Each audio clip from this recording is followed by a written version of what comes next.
घुटना, कंधा या कमर, चाहे जैसा हो दर्द, डॉक्टर ऑर्थो आपको देता है दर्द से पूरी आजादी, एक भरपूर जिंदगी।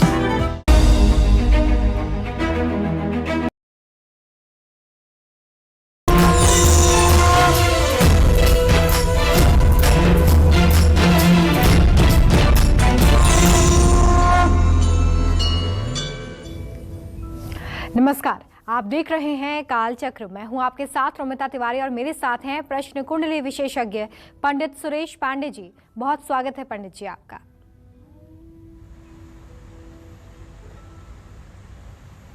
धन्यवाद। देव मूर्ति घर लाते समय एक भूल पड़ेगी भारी। देव मूर्ति को छूते समय एक भूल पड़ेगी भारी। देव मूर्ति की पूजा करते समय एक भूल पड़ेगी भारी। देखिए कालचक्र। जी हाँ, किसी भी मंदिर की मौजूदगी उस जगह में सुख, शांति और समृद्धि लेकर आती है। जहाँ मंदिर होता है वहाँ पर पॉजिटिव ऊर्जा का वास होता है और दुख दरिद्रता दूर होती है। लेकिन मंदिर और पूजा के स्थान में मूर्ति स्थापित करते समय हमें किन बातों का खास ध्यान रखना चाहिए?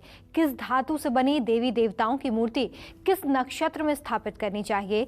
साथ ही अलग अलग देवी देवताओं का आसन किस रंग का होना चाहिए जिससे हमारी पूजा का पूरा फल हमें मिल सके?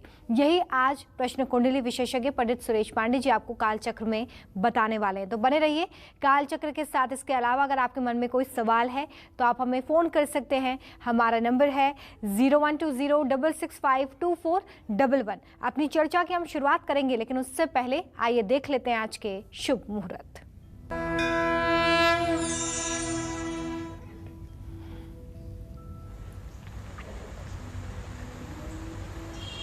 19 जून 2021 दिन शनिवार।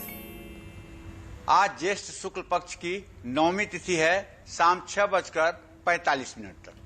इसके बाद 10वीं तिथि शुरू हो जाएगी। हस्त नक्षत्र रहेगा रात 8:29 तक। इसके बाद चित्रा नक्षत्र शुरू होगा। वरियान योग रात 12:06 तक है। इसके बाद परिध योग शुरू होगा। आज महेश नवमी भी है और आज रवि योग भी बना हुआ है। और आज के कुछ अशुभ मुहूर्त भी हैं जिन्हें जानना आवश्यक है। जैसे राहु काल सुबह 9 बजे से 10:30 बजे तक, यमगंड काल दोपहर 2:07 से दोपहर 3:52 तक। इन समयों में किसी प्रकार के शुभ कार्य का आरंभ ना करें और यात्रा के लिए प्रस्थान भी ना करें। जय मां विंध्यवासिनी।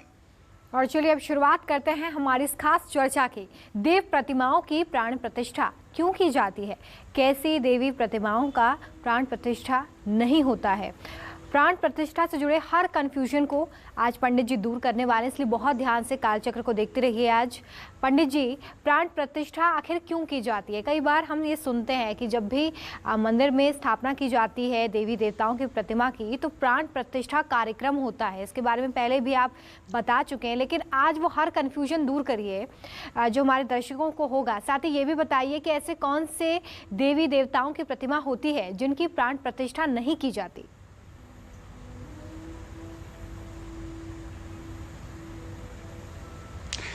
देखो रोमिता, सनातन धर्म में 2 प्रकार की प्रतिष्ठा का चलन है।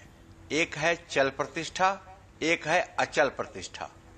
चल प्रतिष्ठा उसे कहते हैं जो कुछ देर के लिए मूर्ति में प्रतिष्ठा की जाती है, बाद में विसर्जन कर दिया जाता है।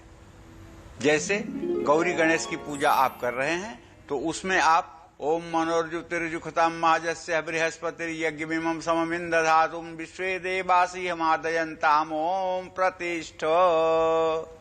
ओम गणेशाम्बिकाभ्याम नमः सुप्रतिष्ठितो वरदो भव।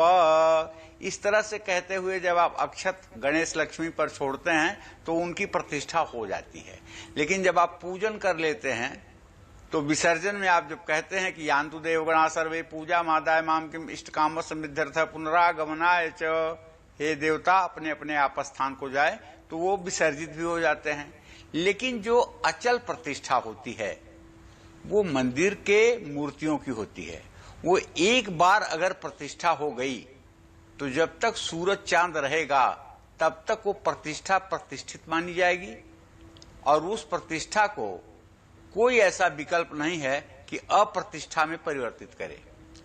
तो किसी भी देव प्रतिमा की प्राण प्रतिष्ठा उस मूर्ति के जागृत स्वरूप के लिए की जाती है।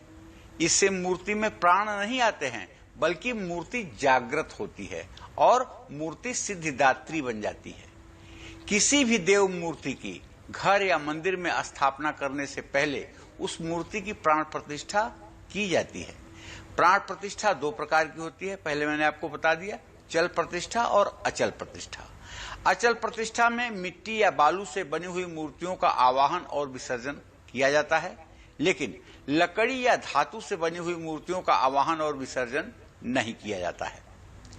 घर में देवी देवताओं की मूर्तियों की प्राण प्रतिष्ठा करने की जरूरत नहीं होती है। घर में आपके मंदिर नहीं होना चाहिए, घर में आपके क्या होना चाहिए? पूजा स्थान। क्या होना चाहिए? पूजा स्थान। घर में मंदिर नहीं होना चाहिए। देखिए, मैं फिर कह रहा हूं, कभी कभी लोग अति उत्साह में आकर के अपने संपन्नता के बल पर घर में भी मंदिर का निर्माण कर लेते हैं।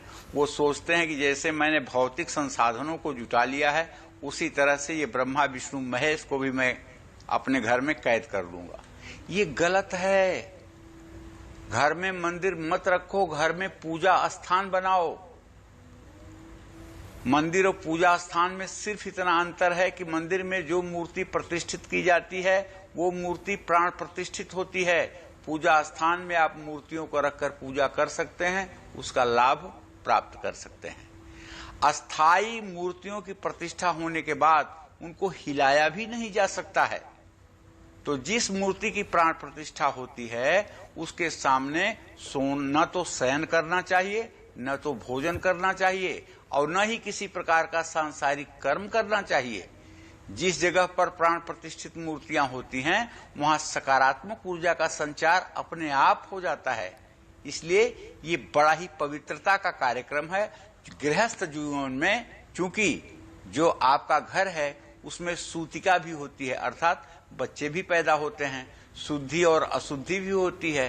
तो ऐसे में घर में अगर आप मूर्तियों की प्राण प्रतिष्ठा कर लेंगे तो ये न कहीं से अशुद्धि का कारक बन जाएगी। इसीलिए घर में पूजा स्थान होना चाहिए, पूजा घर होना चाहिए, मंदिर नहीं होना चाहिए, प्राण प्रतिष्ठित मूर्तियां नहीं होनी चाहिए।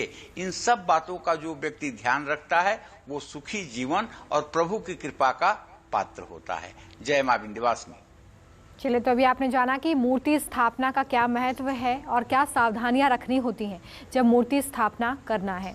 आगे से जुड़ी और भी खास जानकारी पंडित जी से जानेंगे, लेकिन फिलहाल राशि अनुसार चर्चा की शुरुआत कर लेते हैं। आज आर्थिक स्थिति, कामकाज, रिश्ते, सेहत कैसे रहेंगे, साथ ही आज आपके लिए शुभ उपाय, शुभ अंक और शुभ रंग क्या है, देखिए।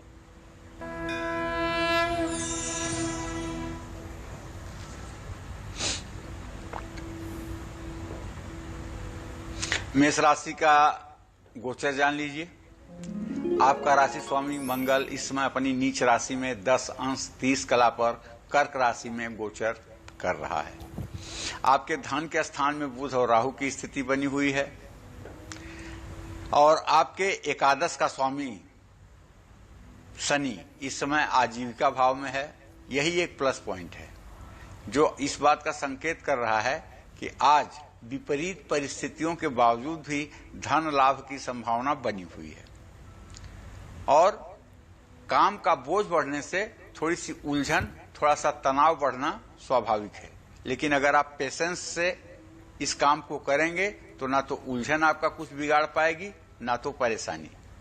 किसी पुराने मित्र से मुलाकात हो सकती है और सबसे खुशी की बात यह है कि आप शारीरिक रूप से स्वस्थ रहेंगे। समय की बर्बादी करना आपके लिए नुकसानदेह है। हनुमान चालीसा का विधिवत पाठ करिए।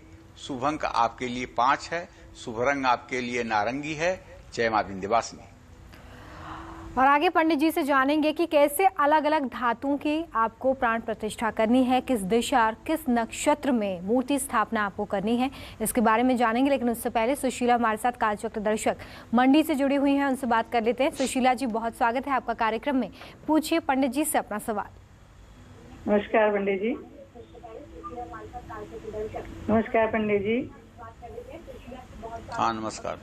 नमस्कार जी, मैं अपने बेटे के स्वास्थ्य के बारे में पूछना चाहती हूँ। उसकी डेट ऑफ बर्थ है 8/10/1987 और टाइम है 11 AM। जन्म स्थान मंडी, हिमाचल प्रदेश। उसका स्वास्थ्य कैसे रहेगा? कुछ ठीक नहीं चल रहा है। और टाइम है 11 AM।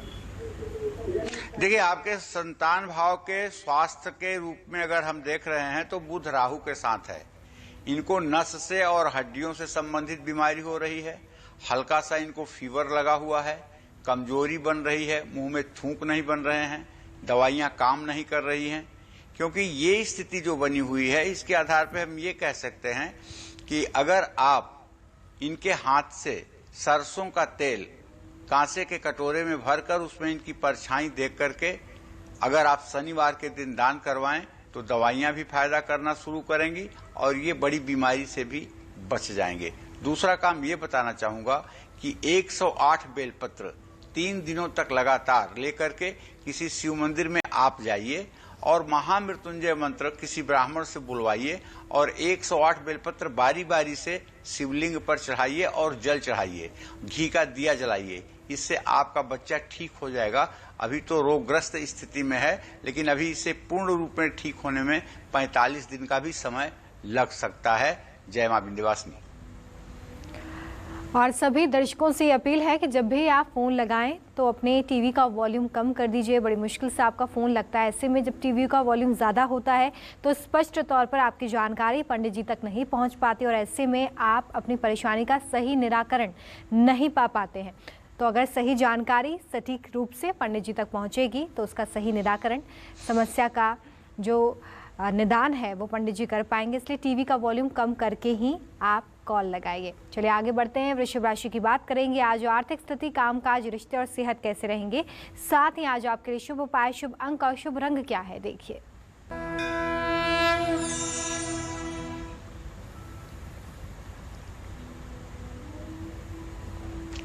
देखिए, एक चीज तो अच्छी है, क्या? लग्नेश और द्वितीयेश, धन भाव का स्वामी और शरीर भाव का स्वामी आपके स्थान परिवर्तन कर रहे हैं। जैसे आपके शरीर भाव पर इस समय आपके धन भाव का स्वामी बुध विराजमान है और आपके धन भाव में आपके शरीर भाव का स्वामी शुक्र विराजमान है। तो कहना ये चाहूंगा, रुका हुआ पेमेंट तो आपका मिल जाएगा, लेकिन फालतू खर्चों पर भी कंट्रोल करने की जरूरत है। हाँ, अगर आप विद्यार्थी हैं तो आपका पढ़ाई में और क्रिएटिव कार्यों में रुचि बढ़ेगी, ये बहुत अच्छी बात है। निजी संबंधों में सुधार होगा और नए दोस्त भी बन सकते हैं। एक बात कहना चाहूंगा कि राहु अगर आपके राशि में है तो आपको अपने स्वास्थ्य को लेकर के लापरवाही नहीं करनी चाहिए।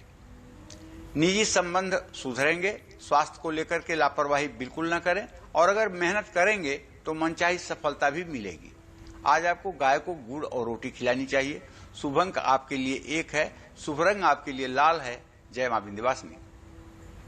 चलिए, तो मूर्ति स्थापना से जुड़ी हर जानकारी आज पंडित जी आपको काल चक्र में दे रहे हैं। पंडित जी, अगर हमारे पास तांबे, पीतल, चांदी, लकड़ी या फिर पत्थर की कोई देव प्रतिमा है तो ऐसी प्रतिमाओं की स्थापना हमें किस नक्षत्र और किस दिशा में करनी चाहिए, इसके बारे में बताइए।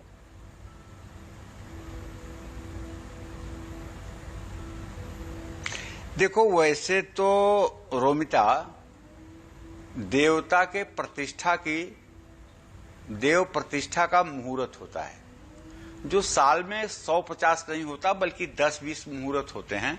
उन्हीं मुहूर्त में देवी देवताओं की प्रतिष्ठा की जाती है। लेकिन जैसे तांबे की मूर्ति की कोई स्थापना करना चाहता है तो मुहूर्त में जब चित्रा नक्षत्र होता है तब स्थापना होती है। तांबे की देव प्रतिमाओं की स्थापना घर में हर समय उत्तर दिशा में ही होनी चाहिए, अगर घर में कर रहे हैं तो। लेकिन प्राण प्रतिष्ठा नहीं, चल प्रतिष्ठा। तांबे की देव प्रतिमाओं को पंचगव्य जल से शुद्ध किया जाना चाहिए और किसी देवी देवता की मूर्ति अगर पीतल धातु की बनी है तो उसको घर में ज्येष्ठा नक्षत्र में स्थापित करना चाहिए। पीतल से बनी देव प्रतिमाओं का मुख उत्तर दिशा की ओर करके रखना चाहिए और मूर्ति सोने या चांदी की हो तो भी इसी नियम का पालन होना चाहिए। देखिए, बराह पुराण के अनुसार अगर कोई व्यक्ति लकड़ी की देव प्रतिमा घर में लाना चाहता है तो वो मूर्ति महुआ की लकड़ी की भी हो सकती है। सफेद मंदार जिसको अकवन कहते हैं, उसकी लकड़ी के गणेश सबसे ज्यादा सिद्धिदाता होते हैं। जो सफेद मंदार होता है, श्वेतार्क जिसको कहते हैं, अकवन कहीं कहीं कहते हैं, उसकी लकड़ी का अगर किसी श्रेष्ठ कलाकार द्वारा गणेश प्रतिमा बनवाई जाए और उसकी अपने पूजा घर में स्थापना की जाए, सिंदूर और तेल का लेप किया जाए, तो आप विश्वास करिए ये कल्प वृक्ष के समान फल देने वाली मूर्ति होती है। महुआ की भी लकड़ी आप ले सकते हैं, लेकिन महुआ के लकड़ी का मूर्ति बनाना काफी श्रम साध्य है, क्योंकि वो बहुत कठोर लकड़ी होती है। देव प्रतिमा अगर पत्थर की है और कहीं से टूटी हुई है या कटी हुई है, तो ऐसी देव प्रतिमा का विसर्जन कर देना चाहिए। लेकिन प्राण प्रतिष्ठित मूर्ति अगर टूट गई है तब आप नहीं कर सकते, तब आपको नई मूर्ति लाना पड़ेगा।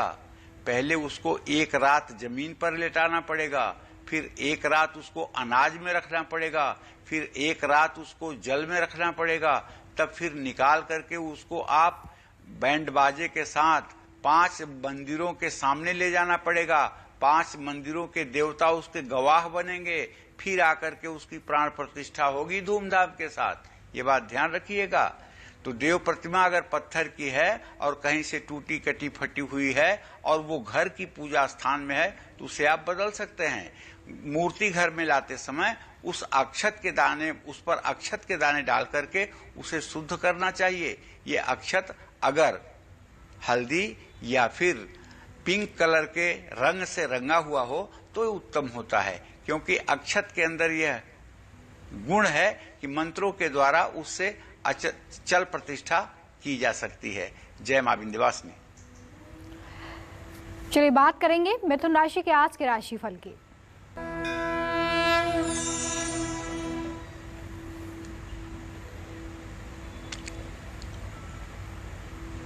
गोचर आपका ठीक है, निसंदेह सूर्य और शुक्र की स्थिति आपके राशि में बनी हुई है। आपके धन भाव में मंगल गोचर कर रहा है। धन भाव का स्वामी चंद्रमा इस समय आपके चतुर्थ भाव में गोचर कर रहा है। मान लीजिए कि आज आप जो उधार पैसा दिए हैं, अगर आप नाउम्मीद हो चुके हैं, तब भी उसमें से कुछ पैसा आपको मिलने वाला है। हाँ, लेकिन दुविधा बढ़ने से कुछ डिसीजन आप लेने में कठिनाई महसूस करेंगे। पैतृक संपत्ति के कारण घर में विवाद की स्थिति उत्पन्न हो सकती है। मानसिक थकान और अनिद्रा को दूर रखने की जरूरत है। आज ज्यादा भावुक होना आपके लिए नुकसानदायक है। पानी में थोड़ा सा गंगा जल डाल करके दिव्य स्नान करें। शुभ अंक आपके लिए 2 होगा, शुभ रंग आपके लिए पीला होगा। जय मां विंध्यवासिनी। और मिथुन के बाद अब बारी आती है कर्क राशि वालों की। आज का पूरा दिन कैसा बीतेगा आपका, देखिए।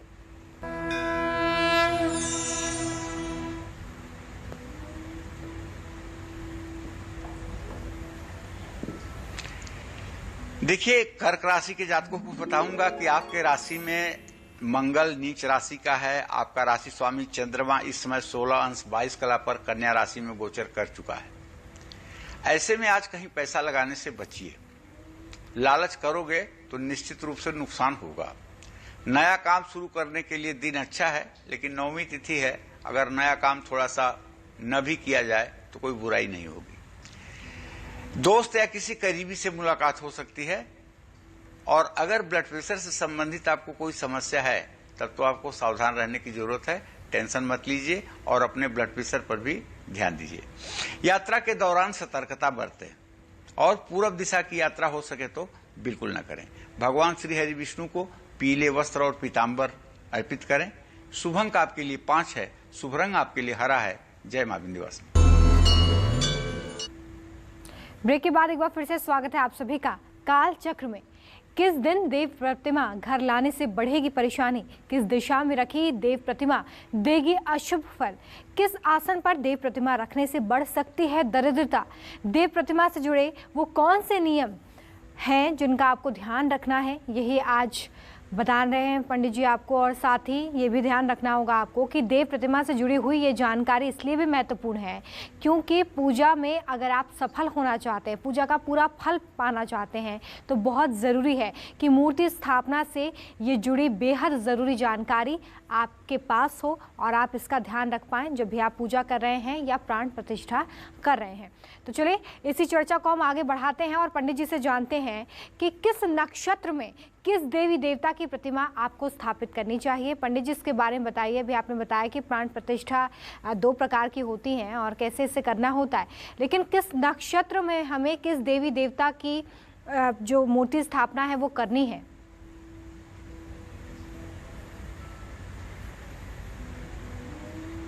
तो अब तो मैं शुद्ध रूप से बात कर रहा हूं मुहूर्त की। ये जो मैं बात आपको बताने जा रहा हूं ये है मुहूर्त की बात। देवताओं की प्रतिष्ठा का मुहूर्त कब होता है उसी के आधार पर ये चीजें आधारित हैं। जैसे रोहिणी, तीनों उत्तरा का मतलब उत्तरा फाल्गुनी, उत्तराषाढ़, उत्तरा भाद्रपद, ये 3 नक्षत्र तीनों उत्तरा कहते हैं। उत्तरात्रयम रोहिणियो भास्करस्य ध्रुव स्थिरम तस्मिन् गजाधिकारो हो वाटिका गमनाधिकम। तो रेवती, धनिष्ठा, अनुराधा, मृगशिरा, हस्त, पुनर्वसु और अश्विनी नक्षत्र में, पुष्य नक्षत्र में भगवान श्री हरि विष्णु की प्रतिमा को घर में स्थापित करना शुभकारी माना गया है। अभिजीत मुहूर्त 27 मुहूर्त तो आप जानते हैं, लेकिन 28वां भी मुहूर्त होता है, ये भी जान लीजिए।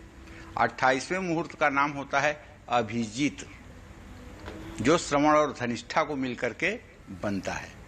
तो देखो, वैसे तो धरती पर ब्रह्मा की पूजा नहीं होती है, लेकिन राजस्थान के पुष्कर में ब्रह्मा का मंदिर है। एकमात्र ब्रह्मा का मंदिर है पूरे हिंदुस्तान में जो पुष्कर में है, जो राजस्थान में है। लेकिन ब्रह्मा क्या आप जानते हैं, आपके घर के हर अनुष्ठान में जब हवन होता है तो हवन कुंड के दाहिनी तरफ अर्थात दक्षिण तरफ एक लोटे में चावल भर करके और उस पर कुसा के ब्रह्मा बना करके वहां ब्रह्मा की स्थापना की जाती है और उसकी भी पूजा होती है। और अंत में वो ब्रह्मा वाला जो कलश होता है, ब्रह्मा बने हुए ब्राह्मण को दान किया जाता है। तो क्या आप जानते थे अभी तक कि जब आप हवन करते हैं तो वहां ब्रह्मा की उपस्थिति होती है? अगर नहीं जानते थे तो जान लीजिए, ब्रह्मा की उपस्थिति होती है। अनुराधा नक्षत्र में सूर्य की स्थापना करना शुभ होता है। रेवती नक्षत्र में भगवान गणेश और मां सरस्वती की स्थापना करना शुभ होता है। हस्त और मूल नक्षत्र में मां दुर्गा की स्थापना अच्छी बात मानी जाती है। चैत्र, फाल्गुन, ज्येष्ठ, वैशाख और माघ के महीने में देवी देवताओं की प्रतिमाओं को प्रतिष्ठित करना श्रेष्ठ माना जाता है। ऐसी स्थिति में तिथियों में द्वादशी तिथि भगवान विष्णु के लिए, चतुर्थी भगवान गणेश के लिए, नवमी मां दुर्गा की प्रतिष्ठा के लिए निर्धारित है। और दिन के लिए ये कहा गया है कि रविवार को की गई प्रतिष्ठा तेजस्विनी, सोमवार को कल्याणकारिणी, मंगलवार को अग्निदाहकारिणी, बुधवार को धनदायिनी, गुरुवार को बलप्रदायिनी, शुक्रवार को आनंददायिनी होती है, शनिवार को सामर्थ्य विनाशिनी होती है। तो धर्म ग्रंथों में कहा गया है कि जो प्रतिमा खंडित हो उसका पूजन नहीं करना चाहिए। घर के अंदर अगर कोई प्रतिमा खंडित हो गई है, आपका श्रीयंत्र टूट गया है, शिवलिंग भंग हो गया है, तो उसकी जगह पर आपको नया यंत्र, नया शिवलिंग ले आकर के और घर में रख करके उसकी पूजा करके पुराने शिवलिंग को या श्रीयंत्र को किसी पवित्र जलाशय में विसर्जित कर देना चाहिए। ये बात ध्यान रखने योग्य है। चलिए, तो अभी आपने जाना कि किस तरह से आपको नक्षत्रों का ध्यान रख के मूर्ति स्थापना करनी है। इससे जुड़ी और भी जानकारी जानेंगे पंडित जी से कि मूर्ति स्थापना का जो आसन होता है उससे क्या संबंध है, किस तरह के आसन पर आपको देवी देवताओं की प्रतिमा स्थापित करनी चाहिए। लेकिन इससे पहले सिंह राशि की बात करेंगे। आज का राशिफल क्या कहता है, देखिए।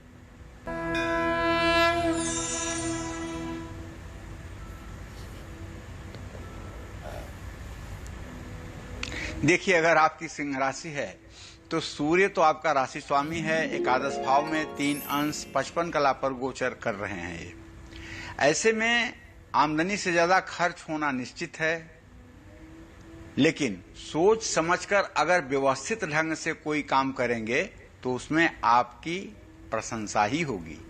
परिवार के साथ समय बिताने का अवसर मिलेगा। सिर दर्द या अपच की समस्या हो सकती है। अगर जरा सा भी आपको लगे कि डाइजेशन आपका खराब हो रहा है तो आपको तुरंत व्रत जैसी स्थिति में आ जाना चाहिए।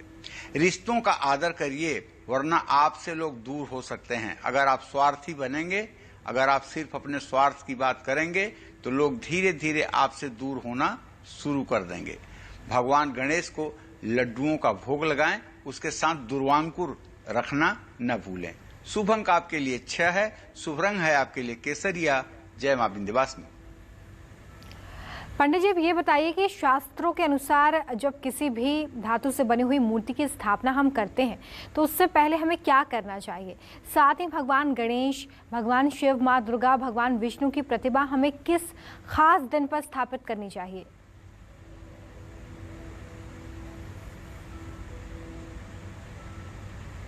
देखो रोमता, ऐसा है, बराह पुराण जो इसके लिए हमारा उदाहरण है वो ये है कि किसी धातु से बनी हुई मूर्ति की स्थापना करने से पहले व्यक्ति को उस मूर्ति के सामने 4 पात्र रखने चाहिए। इन सभी पात्रों में पंचगव्य, अमृत, चंदन, शहद होना चाहिए। आप गणेश जी की प्रतिमा का पूजा घर में स्थापित अगर करना चाहते हैं तो गणेश चतुर्थी इसके लिए सबसे उत्तम मुहूर्त है। शिवरात्रि या प्रदोष को शिवलिंग या शिव प्रतिमा की स्थापना अपने घर पे आप कर सकते हैं। नवरात्र के दिनों में मां दुर्गा की प्रतिमा को घर के मंदिर में आप स्थापित कर सकते हैं। भगवान श्री हरि विष्णु और भगवान श्री कृष्ण की प्रतिमा को आप एकादशी के व्रत के स्थापना के दिन भी स्थापना कर सकते हैं। और अगर कृष्ण की स्थापना करनी है तो भाद्रपद कृष्ण पक्ष की अष्टमी तिथि को मध्यरात्रि में भी आप अपने घर में नंदलाल को बुला सकते हैं। शिव के 5वें अवतार काशी के कोतवाल जो हैं, जिनको काल भैरव कहा जाता है, उनकी स्थापना भैरवाष्टमी के दिन करें तो बहुत अच्छा होगा।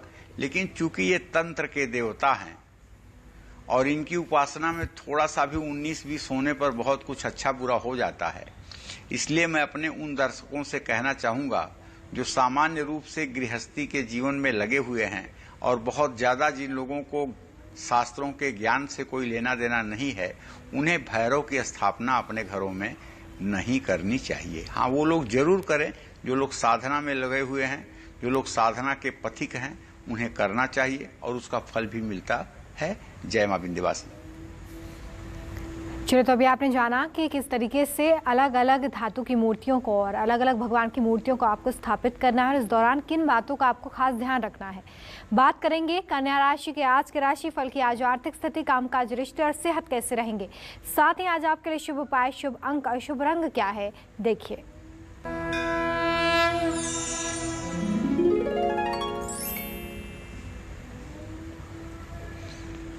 देखिए, आपके राशि में इस समय चंद्रदेव की स्थिति 16 अंश 23 कला पर बनी हुई है। ऐसे में अगर देखा जाए तो आपके चतुर्थ भाव का स्वामी बृहस्पति इस समय कुंभ राशि में गोचर कर चुका है। तो आज प्रॉपर्टी या गाड़ी अगर आप खरीदना चाहते हैं, समय तो ठीक है, लेकिन दिन शनिवार है, सोच लीजिएगा। अगर शनिवार का दिन जरा सा भी आपके लिए खराब हो तो वाहन खरीदने से आप अपने को दूर रखिएगा।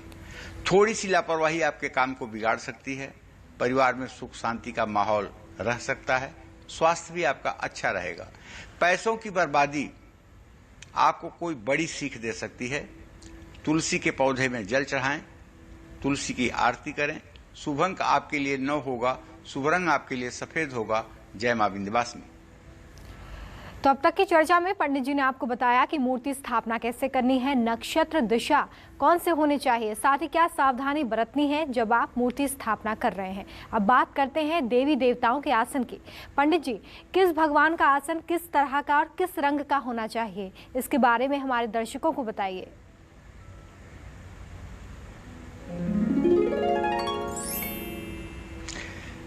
देखो, ऐसा है रोमिता, भक्त अपनी अपनी भावना के अनुकूल अपने भगवान को आसन देता है। कोई भक्त अपने भगवान को कमल के फूल पर विराजमान होता हुआ देखता है, कोई भक्त अपने भगवान को बैल पर चढ़ा हुआ देखना चाहता है, कोई भक्त अपने भगवती को सिंह पर देखना चाहता है। तो ये तो अपनी अपने भावना की बात है कि हम कहाँ देखना चाहते हैं, लेकिन सच बात यह है कि पूजा घर में हमें कैसे होना चाहिए, इस बात का अगर ध्यान दें तो पूजा करने वाले के आसन से कम 6 इंच ऊंचा देवी देवताओं का आसन होना चाहिए। और शिव प्रतिमा शुक्रवार को अगर स्थापित कर रहे हैं तो शिवलिंग भी आप सोमवार को ही स्थापित करें। शिव की प्रतिमा को रेशमी कपड़े पर आप स्थापित कर सकते हैं और शिवलिंग को धातु के आसन पर भी स्थापित किया जा सकता है। देखिए, मैं प्रतिमा का विरोधी नहीं हूं, लेकिन प्रतिमा में शिव को ला करके शिव को छोटा करना है। शिव जो है इस अखिल चराचर जगत ब्रह्मांड के स्वरूप हैं। इस चराचर जगत का जो स्वरूप है वो भगवान शिव का ही स्वरूप है।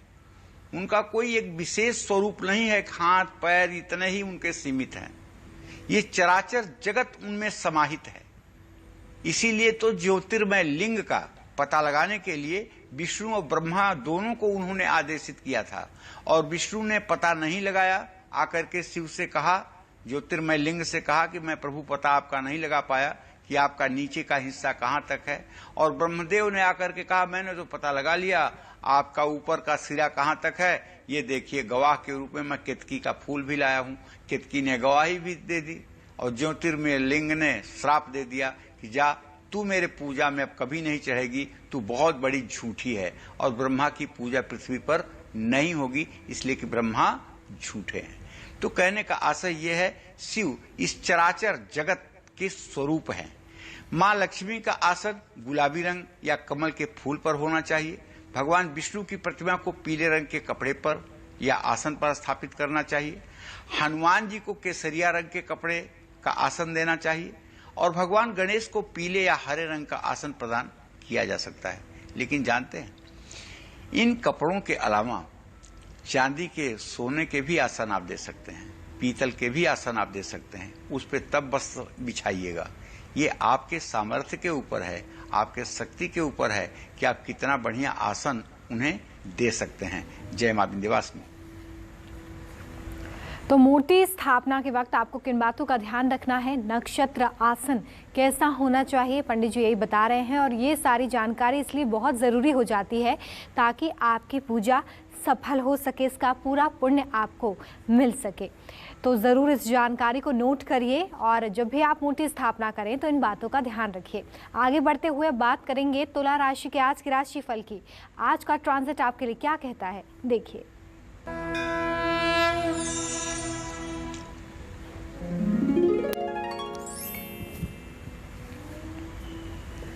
आपके व्यय भाव का चंद्रमा इस बात का संकेत कर रहा है कि आज आमदनी से ज्यादा खर्च होगा। कामकाज की बात करें तो आपको काम में सफलता तो मिलेगी, लेकिन आपको मेहनत करनी पड़ेगी। महत्वपूर्ण लोगों से मुलाकात भी होगी। देखिए, आप अपने गुस्से पर काबू रखिए क्योंकि आपका शुक्र सूर्य के सानिध्य में पहुंच चुका है, इसलिए गुस्से पर काबू रखिए, वरना बेवजह घर का माहौल खराब होगा, स्वास्थ्य बिगड़ सकता है, आपके बोलने के तरीके से गलतफहमी पैदा हो सकती है। आज अगर हो सके तो किसी भूखे व्यक्ति को भोजन करवाइए। शुभ अंक आपके लिए 3 होगा, शुभ रंग आपके लिए हरा होगा। जय मां विंध्यवासिनी। और आइए अब चर्चा को आगे बढ़ाते हैं और पंडित जी से जानते हैं कि किस देव प्रतिमा का आवाहन या विसर्जन होता है और किसका नहीं होता है। साथ ही देव प्रतिमाओं को स्नान कराते समय आपको किन बातों का ध्यान रखना है ताकि इसमें त्रुटि ना हो। पंडित जी, अब ये बता दीजिए कि कौन सी ऐसी देव प्रतिमाएं होती हैं जिनका आवाहन नहीं होता है या जिनका होता है, साथ ही कौन सी ऐसी प्रतिमाएं हैं जिसे हम विसर्जित कर सकते हैं।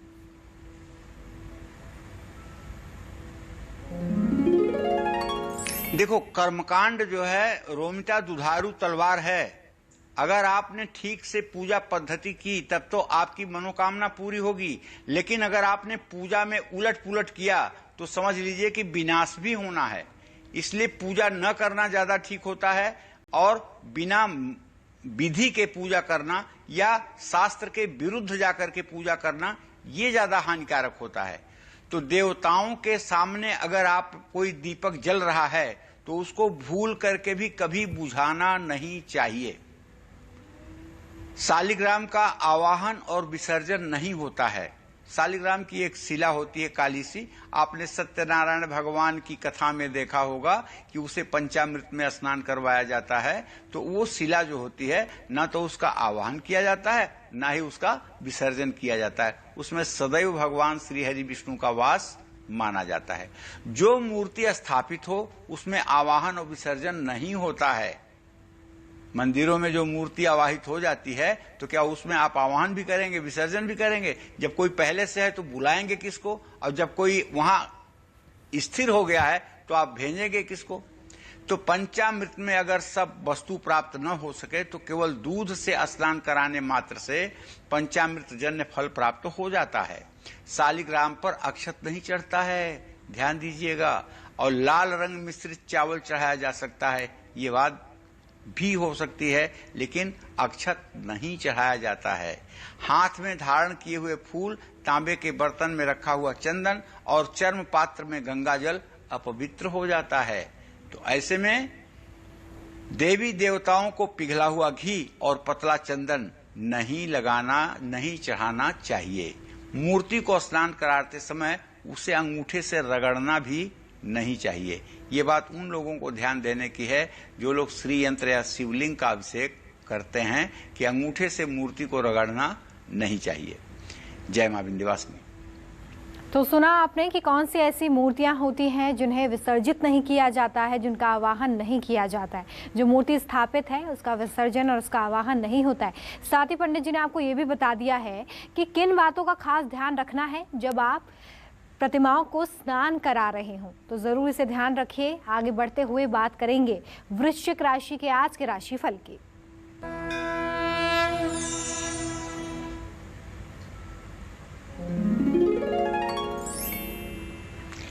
चलिए भाई, अगर आपकी वृश्चिक राशि है तो आप सुन लीजिए कि आपके भाग्य भाव में आपका राशि स्वामी मंगल जरूर बैठा है, लेकिन है तो वो नीच राशि में 10 अंश 30 कला पर गोचर कर रहा है। आमदनी में तो बढ़ोतरी के संकेत हैं, कारोबारी स्थिति भी सुधरेगी, कर्मचारी सहयोग भी करेंगे, दोस्तों से मुलाकात भी होगी और वैवाहिक जीवन सुखी भी रहेगा। लेकिन किसी प्रकार के नशीले पदार्थ का सेवन करना आपके लिए बहुत ज्यादा दुखदाई हो सकता है। इसलिए रोज अगर आप नशीले पदार्थ को छूते भी हों तो आज उसका स्पर्श भी ना करें। अपना गुस्सा और तनाव, अपनी गलती और अपनी असफलता दूसरों पर निकालने की कोशिश बिल्कुल ना करें, इससे आपकी लोकप्रियता गिरेगी। आज थोड़ा सा शहद खाएं और फिर काम शुरू करें। शुभ अंक आपके लिए 8 होगा, शुभ रंग आपके लिए गुलाबी होगा। जय मां विंध्यवासिनी। चलिए अब बात करते हैं धनु राशि की। क्या कहता है आज आपका ट्रांजिट, देखिए।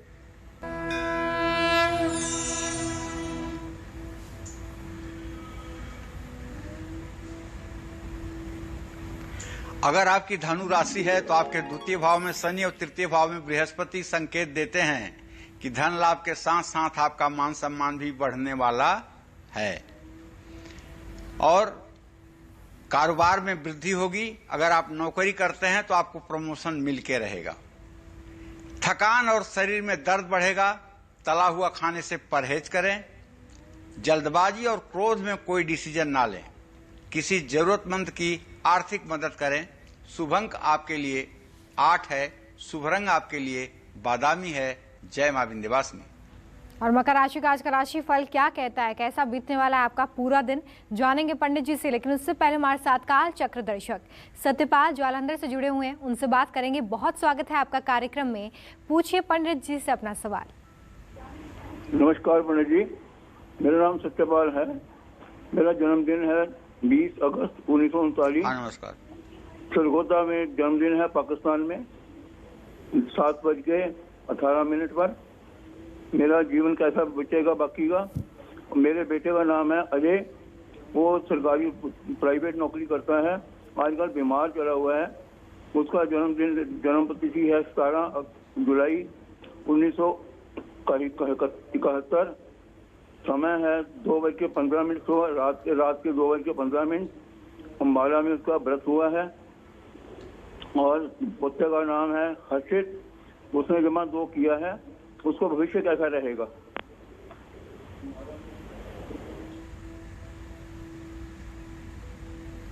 धन्य है आप सरदार जी, पूरे परिवार की चिंता करते हैं, आपको कोटि से बधाई। और ये ज्योतिष का कार्यक्रम है, प्रश्न कुंडली का कार्यक्रम है, एक ही लोगों के एक ही प्रश्न के उत्तर देने का शास्त्र सम्मत विधान है। तो सत्यपाल जी, मैं आपको बताना चाहूंगा कि आप 82 वर्ष के हो चुके हैं आपके प्रश्न के आधार पर, और आपके शरीर भाव का स्वामी शनि इस समय गोचर कर रहा है व्यय भाव में, जो इस बात का संकेत कर रहा है कि पिछले 2-2.5 सालों से अब शारीरिक अंग में शिथिलता आ रही है और थोड़ी सी मतलब कि नसों में खिंचाव की स्थिति बन रही है, शरीर में दर्द की स्थिति बन रही है, लेकिन अंत अच्छा है। अभी उम्र आपकी है और अभी आप स्वस्थ रहेंगे, इसमें कोई दो राय नहीं है। बेटा, पोता, परिवार, कुटुंब, इन सब चीज़ों का सुख आपको मिलेगा, इसमें कोई दो राय नहीं है। लेकिन अगर आप और अच्छा अपना जीवन चाहते हैं तो मैं तो आपसे ये कहूँगा कि आप कम से कम साल में एक बार गंगा जल या अमृत जल में डाल करके स्नान करके और अपने वजन के बराबर चावल गरीबों में बांट दिया करिए। इससे आपका स्वास्थ्य भी ठीक रहेगा और आपका यह लोक परलोक दोनों सुधरेगा। चलिए बात करेंगे मकर राशि के आज के राशि फल की। आज भाग्य कितना मजबूत रहने वाला है, देखिए।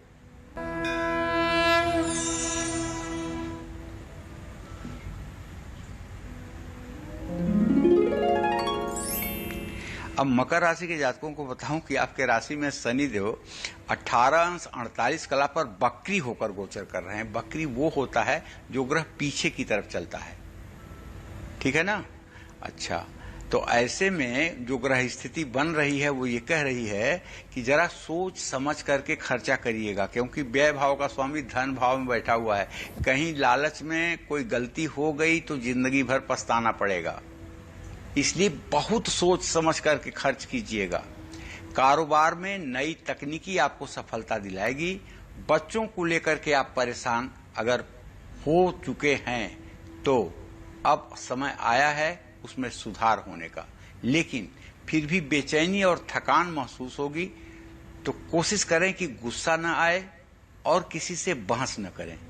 आज अपने जूते चप्पल की सफाई आपको खुद करनी चाहिए। अगर घर में आपके जूते चप्पल टूटे हुए और अब प्रयोग में नहीं आने वाले हैं तो विश्वास करिए आज ही उसे निकालकर घर से बाहर कूड़े में फेंकिए। उसे जब तक आप घर में रखेंगे तब तक आपका दुर्भाग्य आपके सर चढ़कर बोलेगा। शुभ अंक आपके लिए 3 है, शुभ रंग आपके लिए हरा है। जय मां विंध्यवासिनी। और अगर आपकी राशि कुंभ है तो आज ग्रह गोचर आपके लिए क्या कहते हैं, देख लीजिए।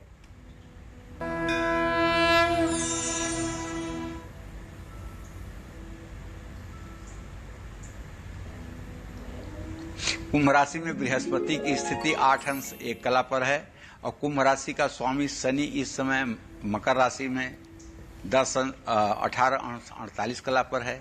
दोनों चीजों का अगर सामंजस्य देखा जाए तो कह तो यही सकेंगे ना, खर्च ज्यादा होगा, हाथ टाइट रहेगा, जेब ढीली होगी। लेकिन अगर आप नौकरी करते हैं तो विश्वास करिए 2 बजे के बाद आपको आज कोई गुड न्यूज मिलने वाली है। अगर आप इंतजार कर रहे थे अब तक कि कब गुड न्यूज मिलेगी, तो आज 2 बजे के बाद आपको गुड न्यूज मिलेगी। ये रविवार आपका अच्छा वाला रविवार होना है। परिवार में किसी की शादी की बात पक्की हो सकती है। पुराने रोगों से आपको छुटकारा मिलेगा, लेकिन किसी बात से तनाव हो सकता है। अनैतिक कार्यों से बचें, गुस्से पर काबू रखें, चावल की खीर बनाकर खाएं और दूसरों को भी खिलाएं। शुभ अंक आपके लिए 9 होगा, शुभ रंग आपके लिए क्रीम होगा। जय मां विंध्यवासिनी। मीन राशि वालों की किस्मत आज कैसी रहने वाली है, कौन से उपाय आपकी हर उलझन को सुलझा सकते हैं। साथ चलिए पंडित जी से उस मूर्ति के बारे में जल्दी से जानते हैं जिससे घर में रखने और उसके उपाय करने से संपत्ति बढ़ेगी, विपत्ति टलेगी और तरक्की पक्की हो जाएगी। पंडित जी जल्दी से बताइए कि कौन सी है वो मूर्ति।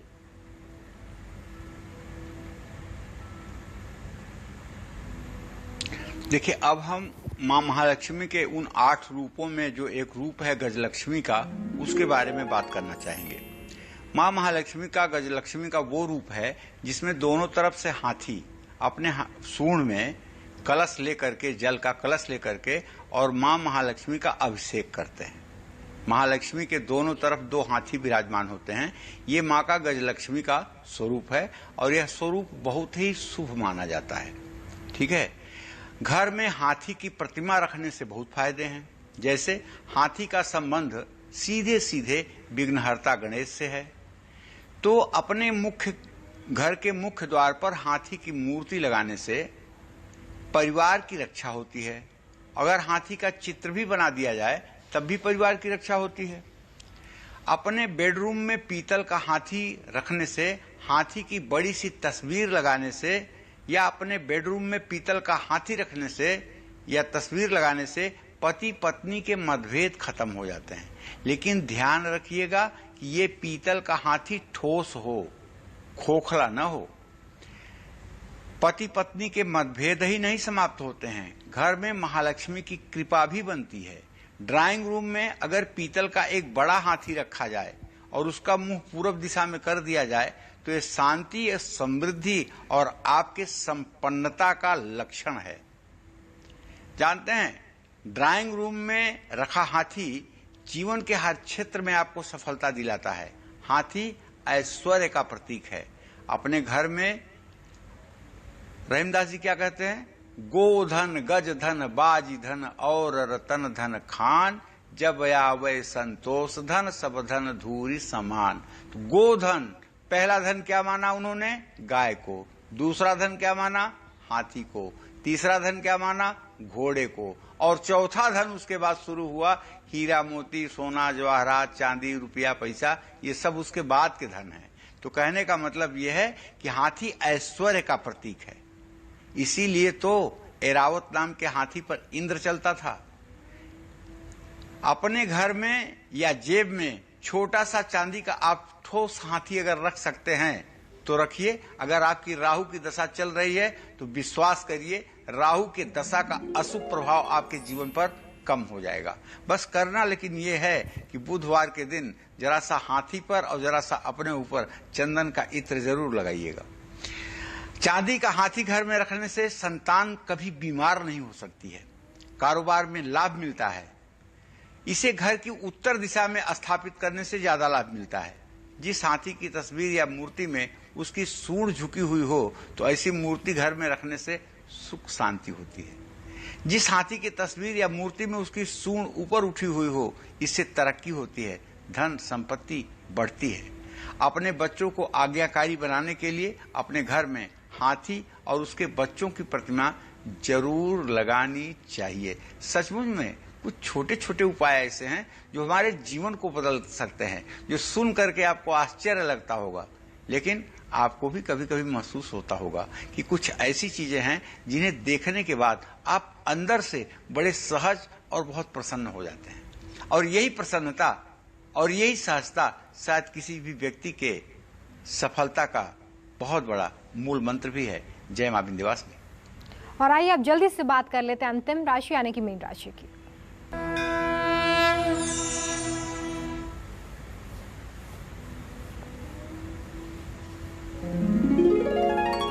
देखिए, मीन राशि के जातकों से यही कहना चाहूंगा कि आपका राशि स्वामी अभी व्यय भाव में गोचर कर रहा है, लेकिन आपके धन भाव का स्वामी मंगल की जो स्थिति है उसके आधार पर अगर देखा जाए, उसके नवांश को देखा जाए तो धन लाभ को होने की संभावना फिर भी बनी हुई है। उतना तो धन लाभ नहीं होगा जितना आपको उम्मीद है, लेकिन धन लाभ होगा। नई साझेदारी, लेखन के कार्य में आपका दिन अच्छा व्यतीत होगा। काम से समय निकालकर परिवार से और दोस्तों के साथ आपको समय बिताना चाहिए। खान पान का खास ध्यान रखिए। सिर्फ अपने फायदे के बारे में ना सोचें। पीपल के पेड़ के नीचे सरसों के तेल का दिया शाम को जरूर जलाइएगा आज, इससे शनिदेव आपके ऊपर प्रसन्न होंगे। आज आपके लिए शुभ अंक 6 है, शुभ रंग आपके लिए लाल है। जय मां विंध्यवासिनी। चलिए, तो आज पंडित जी ने आपको मूर्ति स्थापना को लेकर खास जानकारी दी है और आपको बताया है कि किन सावधानियों के साथ आपको मूर्ति स्थापना करना है, तो इसका जरूर ध्यान रखिए। पंडित जी, बहुत शुक्रिया इतनी अच्छी जानकारी के लिए। धन्यवाद। उम्मीद करते हैं कि आपको आज का हमारा विषय बहुत पसंद आया होगा। कल फिर एक नए विषय और आपकी परेशानियों को दूर करने के लिए ढेरों उपाय लेकर हम आएंगे पंडित सुरेश पांडे जी के साथ। तब तक के लिए कालचक्र की पूरी टीम को दीजिए इजाजत। देश और दुनिया की खबरें लगातार जारी हैं, बने रहें न्यूज़ 24 के साथ। नमस्कार। खास जड़ी बूटियों से बना पेट सफा आयुर्वेदिक चूर्ण आज ही ले आएं। पेट सफा पहली रात से ही असर दिखाता है और इसकी आदत भी नहीं पड़ती। पेट सफा हर रोग दफा।